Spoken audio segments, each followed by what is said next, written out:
Dear brothers and sisters, I am Father Dr. Patrick Merceline D'Souza. Today I am going to reflect on St. Luke's Gospel, chapter 1, verses 39 to 45. Mary sets out and goes with haste to meet and greet Elizabeth.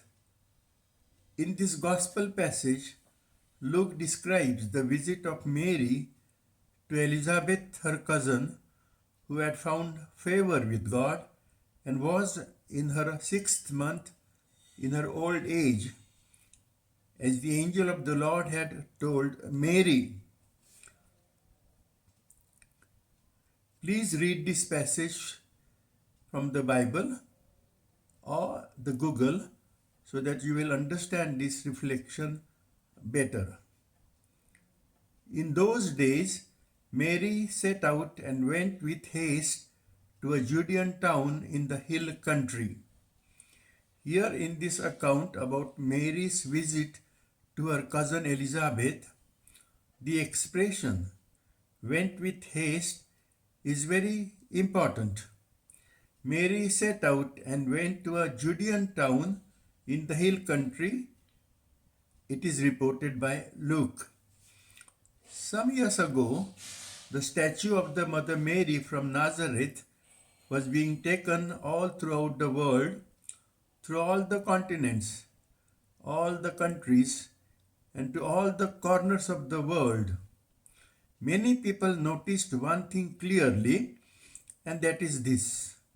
The artist who had created that statue of Mother Mary had made her feet look like Mary is with a haste to go somewhere.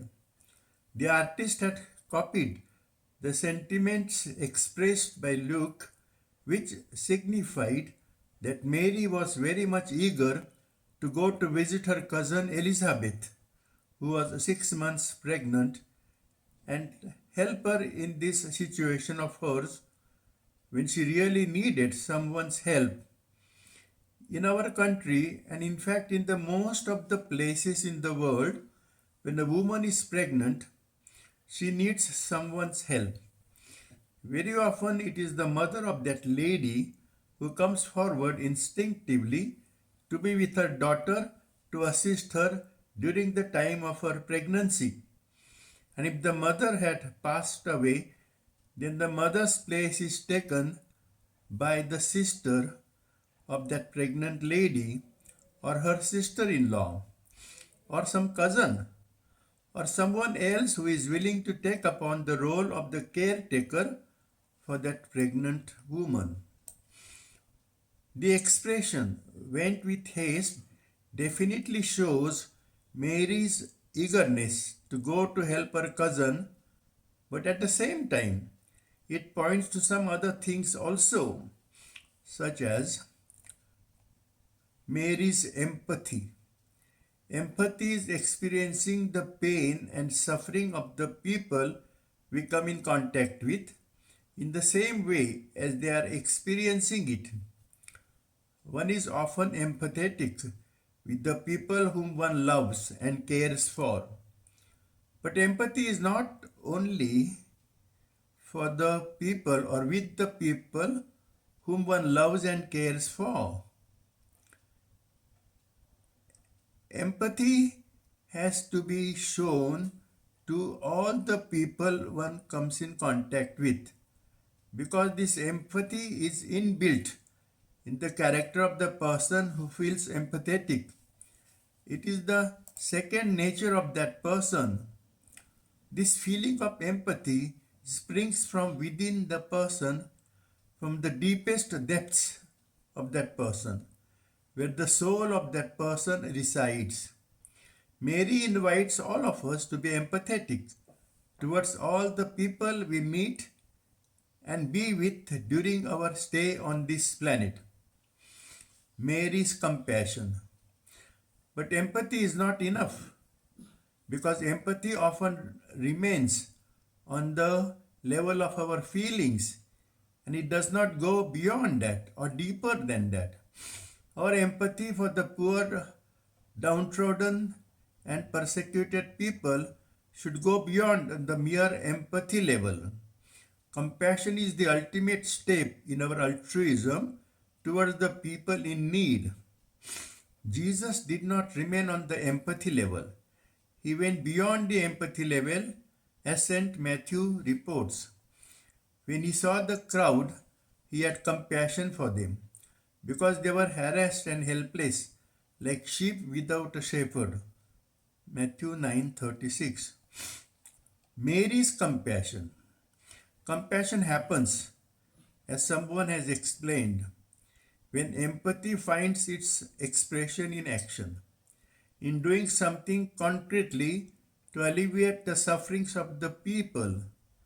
Jesus had compassion on the people and he gave them food and satisfied their hunger. The very fact that Mary went with haste to meet her cousin Elizabeth shows that Mary was full of compassion. Mary did not remain on the empathetic level, but she transcended empathy and showed compassion on her cousin Elizabeth by going to help her in her difficult time. Mary was a good neighbor. Mary had a very loving, kind, and a helpful nature. She was always willing to help the people in need. In this, Mary was the good neighbor who was always willing to help the people in need. And as Jesus has expressed, the good neighbor is the one who is willing to help the people in need. In the parable of the Good Samaritan, Jesus makes this very clear.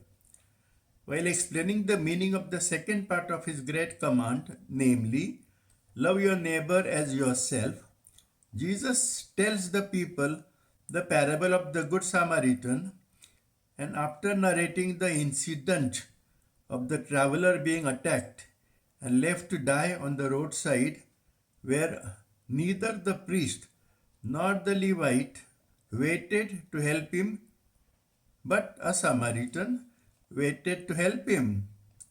Jesus asked the people, which of these three do you think was a neighbor to the man who fell into the hands of robbers? The expert in the law replied, the one who had mercy on him. Jesus told him, go and do likewise. Luke chapter 10 verses 25 to 37. Mary invites us to be good neighbors. By her actions, Mary has proved that she is a good neighbor and she invites all of us to be good neighbors like her. Mary went to assist Elizabeth in her need. She prompted her son Jesus to perform his first miracle of turning water into wine at Cana and launched his public mission. Mary was with Jesus all the time when he was undergoing the way of the cross and stood in front of him when he was being crucified. And Mary was also with the disciples who were hiding in the upper room due to the fear of the Jews, where she consoled the disciples and prepared them to go out to the whole world and preach the good news without any fear. We need to follow Mary and begin to help those who are in need, those who are suffering, those who have lost hope, those who have begun to find no meaning in their life, those who have given up on life and now want to commit suicide. How do we find such people? It is not so difficult. We just have to keep our eyes open to see the reality around us and keep our ears open to hear the sad stories and cries of the people we come in contact with. And how do we help such people? This is not so difficult either. What is needed is the heart which understands the sad plight of the people and the willingness to be of help to them. We can help them by our money, time, advice, by listening to them, by being with them in their difficult times. Where she entered the house of Zachariah and greeted Elizabeth. When Elizabeth heard Mary's greeting, the child leaped in her womb. When Elizabeth heard Mary's greeting, the child leaped in her womb. It is reported. The fact of the child leaping in the womb of Elizabeth is a pointer to the influence of the great persons on the people when they come in contact with such great persons. In our life, we have experienced the influence of others on our life. The people who influence the others have something special in their being and in their life. The people who live a life that is fully human and fully alive are the ones who influence people. What are the characteristics of the people who are fully human and fully alive? The characteristics of the people who are fully human and fully alive are as follows. First, belief in some higher reality. The people who are fully human and fully alive are the ones who believe in some higher reality, whether it is God or some other power which we neither see nor understand. But yes, we can and do experience the power of God or of such higher reality. Second, how can we experience the power of God or such higher reality?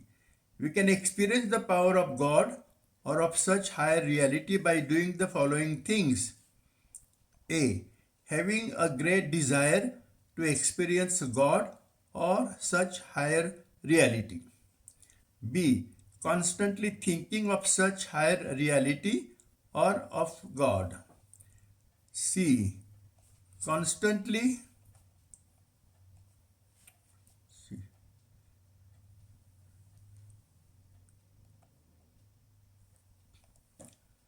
imagining, constantly imagining the presence of that higher reality or God.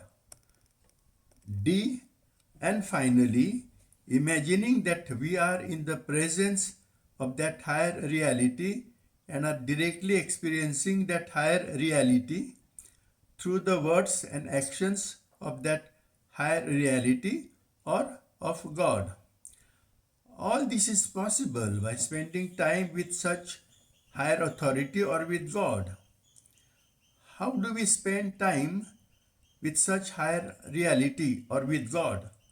We can spend time with God or such higher reality through prayer, through meditation, and through repeating the name of that higher reality or God in our mind and heart. So, we need to spend time with God or with the higher reality which we believe in through prayer, meditation, or repeating the name of that higher reality or God in our mind and heart. Mother Mary was fully alive and fully human. Because she believed in God, she spent time with God through prayer, meditation, and repeating the name of God. And because of that, she became a person who could influence people. So it was not a wonder that Elizabeth experienced something in the presence of Mary, and she declared to Mary, "As soon as I heard the sound of your greeting, the child in my womb leaped for joy." Mary invites all of us to be the people who can influence the people who come in our life. For that, we need to believe in God or some higher reality and spend time with that higher reality. Without that, this is not possible.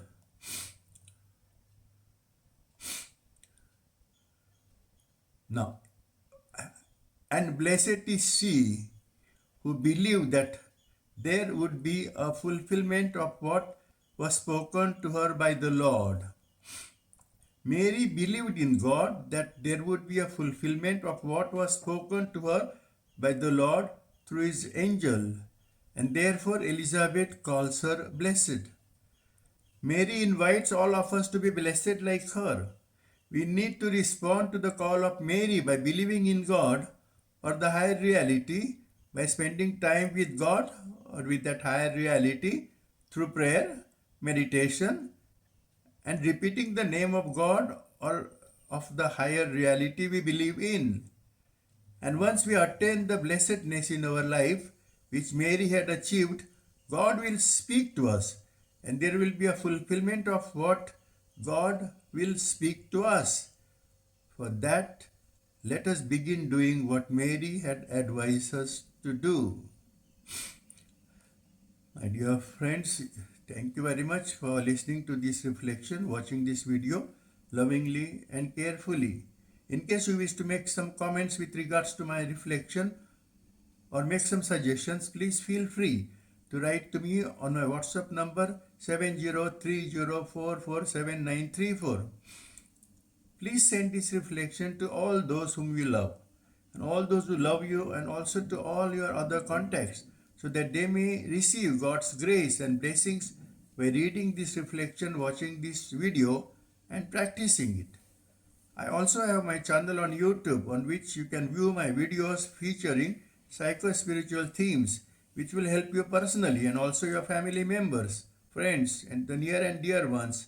Please subscribe to my channel and request all your contacts to do the same, so that they too will benefit from my videos. The name of my channel is Father Dr. Patrick D'Souza. Very important thing.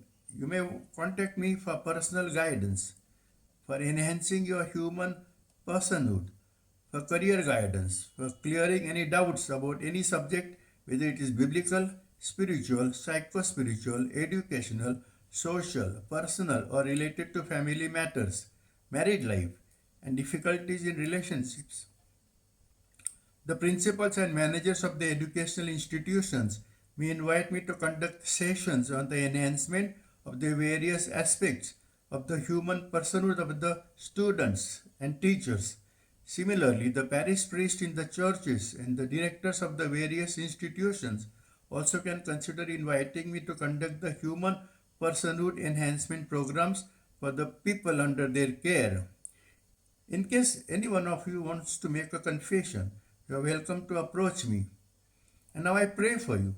Heavenly Father, bless all these people who are reading the reflection, watching this video, and forwarding it to others. Keep them holy, healthy, and happy. Fulfill all their desires, dreams, and aspirations according to your will. Amen.